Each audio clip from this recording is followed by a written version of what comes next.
The day she changed her last name, I felt the world split into pieces. It wasn't a dramatic event, no yelling, no slamming of doors, just a cold and calculated decision. My daughter, the one I'd raised, the one I'd sacrificed so much for, suddenly decided I wasn't her father anymore. The message came through on my phone, simple and devastating. "You're not my dad anymore. I have a new dad, he's Mom's new boyfriend." I stared at the screen in disbelief. It didn't sink in immediately. The words seemed unreal, like some cruel joke, but when I dialed her number, there was no answer. Not even a voicemail. She had blocked me. Completely. I should have seen it coming, but I didn't. The signs were there, subtle at first, her growing distance, her obsession with impressing her mother's new boyfriend. I had always been the provider, the protector, and it was always my role to pay for everything, including her college. I sacrificed a lot for her future, worked long hours, made countless sacrifices. I believed that when the time came, she'd appreciate it. But I was wrong. She chose him. And when she changed her last name, it was like she had erased me from her life entirely. She had no time for the man who had wiped away her tears, who had walked her through life's hardest lessons. Instead, she embraced someone else, someone who didn't even know her as I did. I was nothing more than a provider, an ATM. To her, I became irrelevant. The pain wasn't immediate. It hit slowly, creeping up on me at first. It began to gnaw at my insides, and I found myself replaying the moment over and over in my mind. What went wrong? Was it me? Had I failed her in some way? And yet, each time I reflected on it, I realized something: there was no love lost in her heart for me. She was too wrapped up in her mother's new life to care about the man who'd given up everything for her. I couldn't comprehend it. A part of me wanted to scream, to show up at her door and demand an explanation. But I knew that wouldn't work. She had made her choice. And in that moment, I realized something that stung even worse than her betrayal: there was nothing left to salvage. 3 years passed. Life went on, as it always does. But I carried the weight of her decision like a heavy cloak. And every day, I reminded myself of the truth: I had given everything, and she had taken it without a second thought. But my pain was not my daughter's problem. I had my own life to live. And I lived it quietly, without her. It wasn't until one rainy afternoon that the phone rang, and her name appeared on the screen. I froze, a familiar pain pulsing in my chest. It had been 3 years, 3 long years since I had seen her face or heard her voice. And now, she was asking for help. I didn't rush to answer it. I let it ring, each tone resonating like an old echo. Then, I answered. "Dad, I need help." Her voice was trembling, and for a brief moment, I almost felt the old connection. But I forced myself to ignore it. My life had moved on, and whatever she needed, it wasn't my responsibility anymore. My heart was no longer a soft target for her to wound.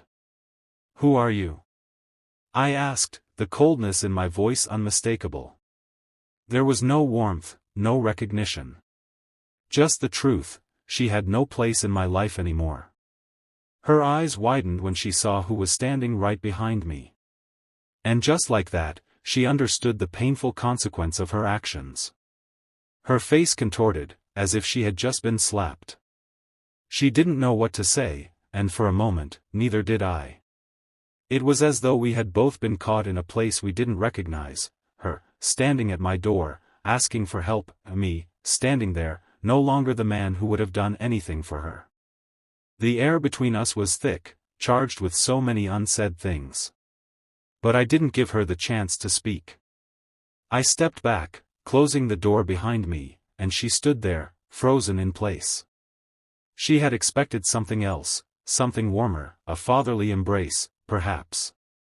But I had long since shed that part of myself. The man who had stood by her, always ready to jump to her rescue, had disappeared the moment she chose her mother's new boyfriend over me. I hadn't always been this way.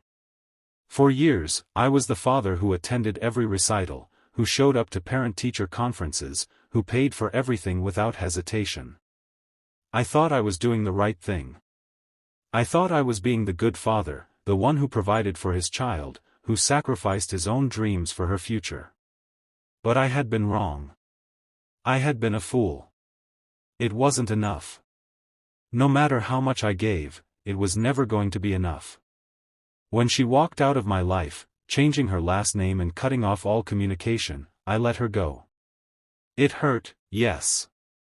But I didn't chase her. I didn't beg her to come back. I couldn't. And over time, the pain dulled. I found other ways to fill the void she had left. Work. Friends.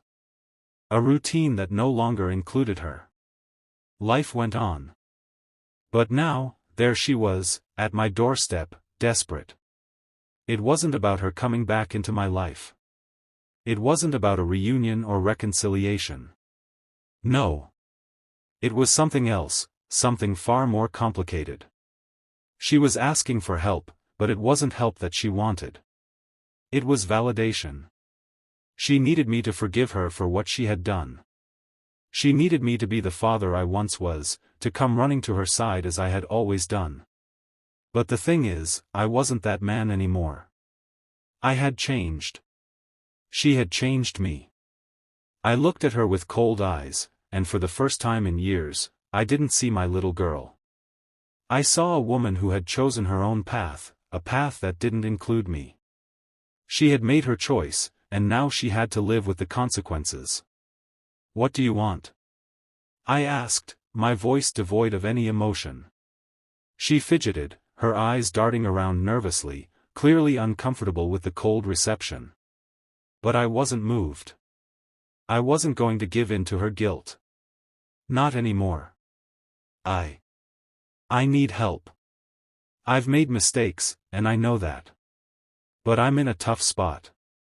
I need someone to help me, she stammered, her words coming out in a rush, like she had been rehearsing them. I let the silence stretch. I watched her, carefully studying her every movement. The tears in her eyes didn't faze me. They weren't genuine. I had seen enough to know when they were real, and these were just part of the act. She was trying to manipulate me, and it was working. For a brief moment, I wanted to reach out, to embrace her and tell her everything would be okay. But I stopped myself. I had done that before. I had given her everything before, and where had it gotten me? Do you remember the last thing you said to me? I asked quietly. She shook her head, her expression uncertain. You told me you didn't need me anymore, I continued, the words coming out like ice. You made a choice, and you chose him. You changed your last name, blocked me, and walked away like I was nothing. And now, 3 years later, you show up at my door, asking for help. Why should I help you? The words stung, but they were the truth. And the truth was a powerful thing. Her eyes filled with tears again, but this time, I didn't flinch. I wasn't going to soften. She had made her bed, and now she had to lie in it. There was no coming back from what she had done. There was no undoing the betrayal. I'm sorry, she whispered, her voice trembling. I didn't know what I was doing. I was confused. I thought I had to choose them. But now, I see what I lost. I see what I threw away. I wanted to believe her. I really did. But I had learned the hard way that apologies were just words. They meant nothing without action. And her actions had already spoken louder than any apology could. I took a step back, signaling that the conversation was over. I've moved on, I said, my voice firm. I've built a life without you. And you're not a part of it anymore. Whatever you need, I'm not the one who can give it to you. Her face fell. The realization hit her like a ton of bricks. She wasn't going to get what she wanted. She wasn't going to get the father she thought she could rely on. I turned to leave, but I paused for a moment, glancing back at her one last time. You'll learn. One day, you'll understand what you've done. And when you do, you'll realize how much it cost you. She didn't say anything. She didn't have to. The look in her eyes told me everything. She finally understood. The door shut behind me, and the sound of her soft sobs echoed in the hallway. But I didn't let it affect me. I couldn't. There was no room left for the old me, the man who would have folded at the first sign of her tears. No. I had moved on. She had abandoned me. She had chosen the easy path, the one that didn't require effort, the one that didn't require love. And now, years later, she thought she could waltz back in, expecting everything to be as it was. But it wasn't. As I walked away from the door, I felt no relief. No satisfaction. Just a hollow emptiness that was becoming all too familiar.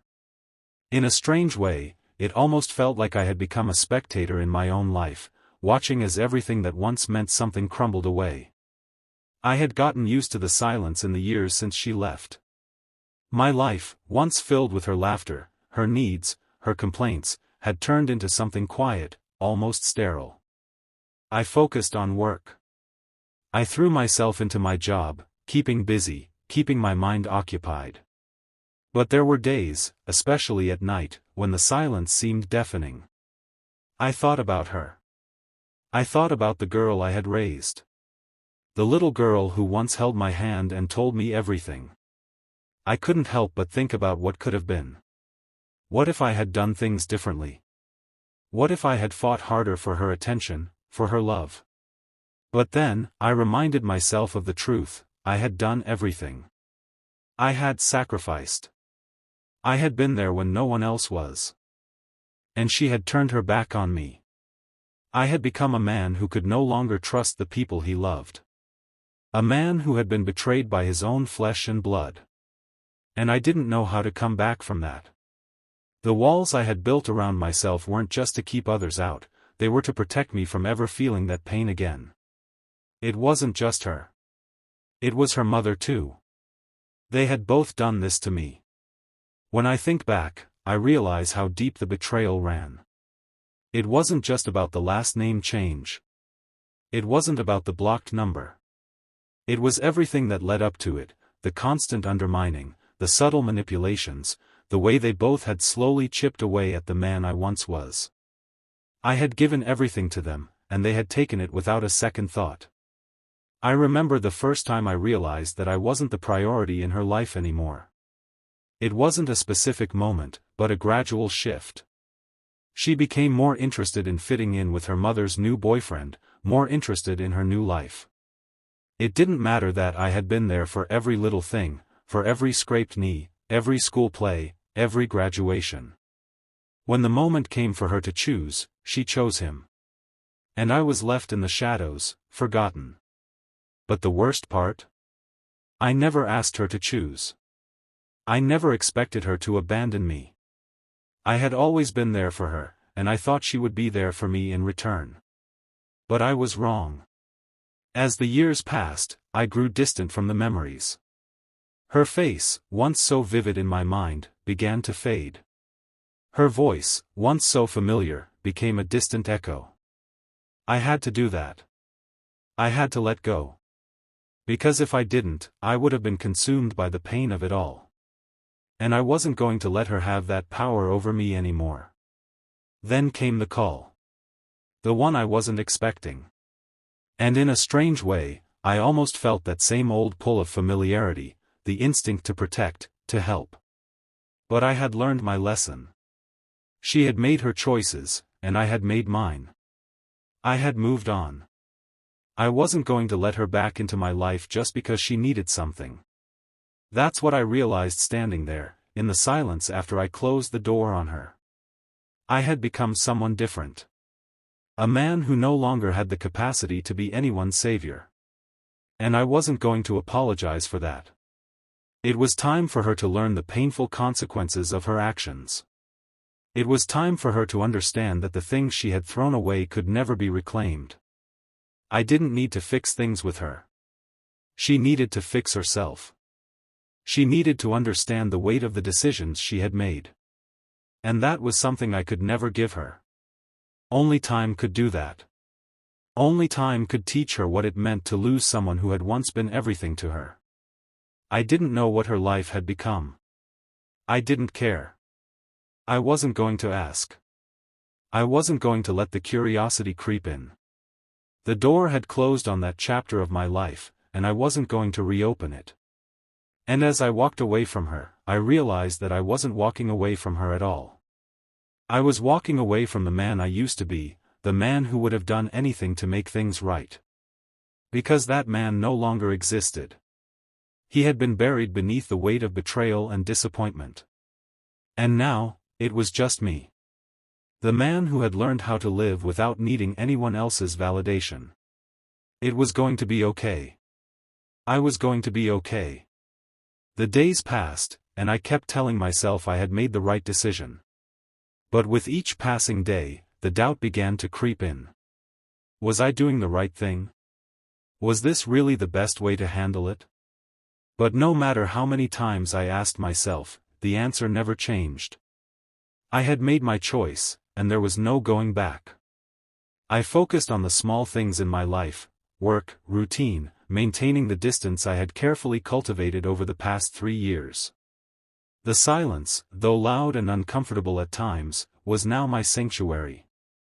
I had come to crave the peace that came with being alone, without the emotional chaos that had once surrounded me. But that didn't mean I was immune to moments of weakness. I would wake up early in the morning, sip my coffee alone in the kitchen, and feel a strange emptiness. Some mornings it hit harder than others. The ache in my chest would return, pulling at the edges of my resolve. I would remember her, her smile, her laughter, the way she used to look up at me with trust in her eyes. And for a moment, I would wonder if I had made a mistake. But I would shake my head. No. I couldn't afford to make mistakes anymore. I couldn't afford to give her a second chance to hurt me. It wasn't about forgiveness anymore. It was about protecting myself. As time went on, I grew stronger. The initial pain of her betrayal began to dull, and the memories, once so sharp, became blurred and distant. I had stopped thinking about her as often, stopped wondering what she was doing or where her life had taken her. I stopped hoping for some grand apology, for some recognition of the pain she had caused. But even as I moved forward, I realized there were other pieces of my life that had been affected by her departure. There were moments when I would see a father and daughter together, sharing a laugh, or I would hear about someone's graduation, and I would feel a pang in my chest. Not for the girl I had lost, but for the man I had become. I had become a person who had learned to live without love, without family, without trust. And that man wasn't a man I ever thought I would be. But I had to be that person. It was the only way to survive. There were times, late at night, when I would lie in bed, staring at the ceiling, and I would feel the sting of her absence like a raw wound. I would think about all the things I had done for her, all the sacrifices I had made, and the fact that none of it had mattered. But I didn't let myself dwell on it for too long. There was no use in regret, no use in looking back. The path I had chosen had no room for that. I had moved on, and I had to keep moving forward. At work, I was as focused as ever. My colleagues noticed the change in me, the quiet confidence that had replaced the uncertainty I had once carried. They didn't know the reason behind it, but I could tell they sensed it. There was a sense of finality about me now, as though I had closed a chapter in my life that no one could reopen. It was unsettling to some, but to me, it was liberating. One afternoon, as I walked to my car after a long day at work, I saw a familiar face. It was a friend from my past, someone I hadn't seen in years. His name was David, and he had been a colleague of mine back in the days when my world had still felt whole. He looked the same, tall, broad-shouldered, with the same easy smile that had once put me at ease. "Hey, man!" David called out, waving me down. I stopped in my tracks, surprised but pleased to see him. We exchanged pleasantries, and he asked about my life, about what I'd been up to. I told him the basics: work, keeping busy, living a quiet life. But as the conversation went on, I realized he was asking more than just about my work life. He was trying to understand what had happened to me, why I seemed so different. "You know, we all noticed something," he said, his tone casual but probing. "You've changed, man. I mean, you used to be the guy with the jokes, always at the center of things. Now, you're more reserved, like you're keeping something to yourself." I didn't know how to answer him. The truth was, I didn't want to answer him. I didn't want to talk about the pain, about the daughter who had turned her back on me, about the years I had spent trying to make sense of it all. It felt too raw, too exposed. "I've just been through some stuff," I said finally, my voice steady but distant. "Life changes, you know." David seemed to sense that I wasn't ready to talk about it, and he didn't press further. We talked for a few more minutes, about work, about mutual friends, and then, with a pat on the back, he said goodbye and walked off. As I watched him go, I felt a wave of guilt wash over me. I had spent so much time burying my past, hiding the pain, that I had forgotten what it felt like to truly connect with someone. David had been a friend, someone who had once shared in my joys and sorrows. But now, I was a stranger to him. I had become a man who didn't know how to open up, how to let people in. I had closed myself off from the world, and the world had moved on without me. But as much as that guilt weighed on me, I knew deep down that I couldn't go back. I couldn't let the door open again. Not to her, not to anyone. I had learned the hard way that some wounds never heal, no matter how much time passes. And I had to keep moving forward, even if it meant leaving the past behind completely. That night, as I lay in bed, I reminded myself once again that I had made the right decision. She had made her choice, and I had made mine. There was no going back, no second chances. But the loneliness still lingered, and I couldn't help but wonder if I was truly okay. It wasn't until weeks later that I saw her again. The knock at the door came on an ordinary evening, unremarkable, quiet, and completely unanticipated. I had been in the middle of dinner, the TV softly playing in the background, when I heard the unmistakable sound of someone knocking, hesitant, almost unsure. My heart skipped, but I didn't let it show. It was too late for whatever she had to offer now. I stood up from the table and walked toward the door, my steps slow and measured, as though I had all the time in the world. When I opened it, there she was. Her face, thinner than I remembered, her eyes still that mix of defiance and vulnerability. But now, there was something else, desperation. It was clear she had hit a point in her life where the gloss of her new world had worn off. The glitter faded, and what she had left was the cold, harsh reality of what she had done to me, to herself. "Dad," she said, her voice trembling. She didn't have to say much more. The plea in her eyes spoke volumes. I stood in the doorway, blocking her from entering. For a moment, we just stared at each other, her face reflecting the hope she thought she could still revive, and mine, cold, indifferent, unrecognizable even to myself. I was no longer the man who would comfort her, who would take her back no matter what. I wasn't that man anymore. I didn't speak immediately, letting the silence stretch between us, heavy and palpable. Finally, I broke it. "What do you want?" I asked, my voice hard, steady. I need your help," she said, her voice barely above a whisper. "I've messed up. I thought I had everything, but I was wrong. I felt nothing at first. No anger, no satisfaction, just an overwhelming sense of apathy." She had no idea what kind of turmoil she had caused, the years I had spent carrying the weight of her abandonment. But now, standing there in front of me, looking vulnerable, it felt as though all of that was erased in an instant. I took a step back, opening the door wider. "Come in," I said, my voice colder than I had intended. But I didn't care. The world she had left behind was no longer my responsibility. She had left me in the dust, and now she was asking for help. It was too late. It was all too late. She stepped inside, but the air between us was still distant, as if an invisible barrier had formed between the two of us over the years.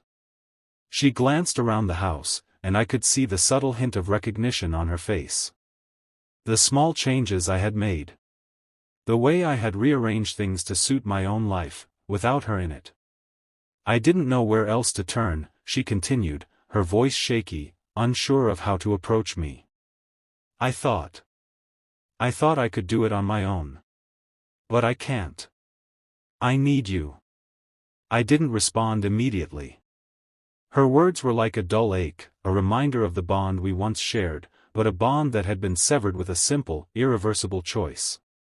And now she was here, at my door, pleading for help as though it was something I owed her. But I owed her nothing. Why should I help you? I asked, my words sharper than I had intended. But I couldn't help it. My emotions, buried deep for so long, suddenly resurfaced. You made your choice. You walked away. You didn't think about me then. You didn't think about what you were doing when you cut me out of your life, when you chose him over me. And now you come to me, asking for help? Her eyes welled up with tears, but I didn't flinch. I had shed all the tears I needed for her years ago. This wasn't about emotion. This was about something else. Something far deeper. I'm sorry, she said quietly, her voice breaking. I didn't realize how much I had hurt you. I was selfish. I didn't think about how it would affect you. I took a deep breath, my heart hardening. The words felt empty, like a script she had memorized over the years. I had heard them all before. The apologies, the regret. But none of it mattered now. None of it could undo the years of silence, the years of betrayal. You were selfish, I repeated, my tone cold. You walked away when I needed you. And now, you're asking for help. But I can't be that person anymore. I can't go back to what we were. That man, he's gone. He doesn't exist anymore. She took a step forward, her voice pleading. Dad, please. I'm so sorry. I know I can't change the past, but please, I need you. I don't know who else to turn to. I was wrong. I see that now. Please, just, help me. The desperation in her voice almost made me waver. But I didn't let it show. I couldn't.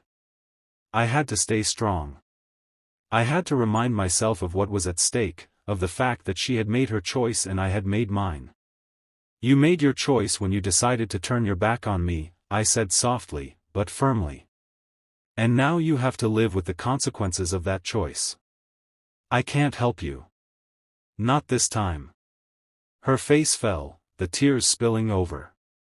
But I stood my ground. I wasn't going to be manipulated again. She had broken my trust, and there was no repairing it. Not now. Not after everything. I'm sorry, I repeated, my voice as cold as it had ever been. But I've moved on. I've built a life without you in it. And you'll have to do the same. She stood there, stunned, as though she couldn't comprehend what was happening. But I knew. I knew what needed to be done. This was my moment of reckoning. The moment where I proved that I had learned from the past. She turned to leave, her shoulders hunched, but I didn't watch her go. I couldn't. The door closed behind her, and with it, everything that had once been. And in that silence, I realized something, I had truly moved on. I had let go of the past, of the girl I had once loved more than anything, and I had found peace in the process. I didn't regret my decision. Not anymore. I had learned that sometimes, walking away is the only way to truly find yourself again. The door shut quietly behind her, leaving me in the stillness of my home, the air thick with the remnants of our brief interaction. It wasn't the reunion I had imagined, nor the closure I had hoped for. There was no emotional catharsis, no reunion of hearts, just a painful acknowledgement that what was once there was irretrievably gone. I stood there for a long time, just listening to the sound of the house settling around me. The echoes of her voice still lingered, like a faint, dissonant melody I couldn't shake. "Dad, please. I need you." Those words gnawed at me, but I refused to let them in. This was the moment I had been preparing for. The moment where I let go completely. No matter how much it hurt, no matter how much I wanted to believe in her apologies, I knew it was for the best. I walked back into the living room and sat down on the couch. The silence that had once been so comforting now felt oppressive, like the weight of everything I had been through was pressing down on me. She had made her choice. She had severed ties with me without a second thought, and now, 3 years later, she came back, expecting things to be as they once were. But that wasn't how life worked. I had learned the hard way that you couldn't just erase the past. You couldn't walk away from people you loved, and then expect them to be there when it suited you. She had chosen him, her mother's new boyfriend, and in doing so, she had chosen a new family, a new life. And as much as it hurt, I couldn't let myself be a part of that anymore. The phone rang again. I didn't even look at the screen. I already knew who it was. It had been hours since she left, but I couldn't imagine what else she had to say. I had nothing more to give. I didn't answer. Let it ring. The next few days passed in a blur. I went to work, came home, ate alone, and slept. Each day felt the same as the last, like I was walking through the motions of life without truly living it. But I had convinced myself that this was what I needed. This distance, this emptiness, was the only thing that would allow me to move on. I couldn't afford to dwell on her anymore. She had made her bed. And now, it was time for her to lie in it. But even with my resolve, there were moments when I would find myself thinking of her. I'd see a father and daughter in the park, or hear a story about a father walking his daughter down the aisle, and the old, familiar ache would return. I wanted to be angry, to push those thoughts away, but they wouldn't let me. For a brief moment, I would remember what it felt like to have her in my life. But then I would remind myself why she was gone. Why I had to let her go. Her mother called once, about a week after the door had closed. It was one of those calls that had become so routine in the past, the kind where she tried to guilt-trip me, tried to make me feel responsible for the broken relationship. She told me I should have helped her, that I was being cruel by cutting her off. But I didn't respond. I didn't need to. The truth was clear to me now. This wasn't about being cruel. This was about protecting myself. I had been the one left to pick up the pieces of my life after she had walked away. And now, I had built something new. Something better. Something stronger. Her words fell on deaf ears. I knew what she was trying to do. She was trying to manipulate me, to make me feel guilty for not coming to my daughter's rescue. But I couldn't let her do it. I had learned my lesson. There was no going back. A few days later, I heard through the grapevine that my daughter had fallen on hard times. She was living in a small apartment, struggling to make ends meet, and the boyfriend she had chosen was no longer in the picture. Her life, it seemed, had unraveled in the way I had always feared it would. But it didn't bring me any sense of satisfaction. It didn't feel like revenge or justice. It just felt like a reminder of the choices she had made, the path she had walked. I didn't feel sorry for her. I had long since stopped doing that. But I also didn't feel angry. I didn't feel anything. A part of me wanted to reach out. I wanted to call her, to offer the help she so desperately needed. But I didn't. I had made my choice, and now she had to live with the consequences of her actions. She had burned the bridge, and I wasn't going to rebuild it. Instead, I focused on what was in front of me. I had learned how to live without her in my life. I had built a routine, a life that no longer depended on the hope of reconciliation. And that, in itself, was its own kind of victory. But even as I moved forward, I couldn't deny the pang of regret that lingered in the back of my mind. Not for the decision I had made, but for the father-daughter relationship I had lost. I had been the one to walk away from her, in a way. I had chosen to protect myself over everything else. And as much as I knew it was the right thing to do, there was still a small part of me that wished things could have been different. But they weren't. And that was the painful truth. 3 years. 3 long years had passed since she had walked out of my life. And in those years, I had rebuilt myself, piece by piece, day by day. It hadn't been easy. There were moments when I questioned whether I had done the right thing, when I felt the weight of her absence more than I cared to admit. But those moments were fleeting, replaced by the understanding that I had to live for myself now. I had given her everything I had, and in return, she had turned away from me. And yet, despite everything, there was still something inside me, something buried deep, that wanted to forgive her. I could almost taste the possibility of reconciliation, the idea that maybe, just maybe, we could find our way back to each other. But I knew better. I had seen the damage that forgiveness without change could cause. I had already forgiven her, in my own way. But I couldn't go back. Not when the cost was too high. It wasn't just about her, either. It was about me. About my own ability to heal, to learn, to grow from this experience. I had let go, but that didn't mean I was whole again.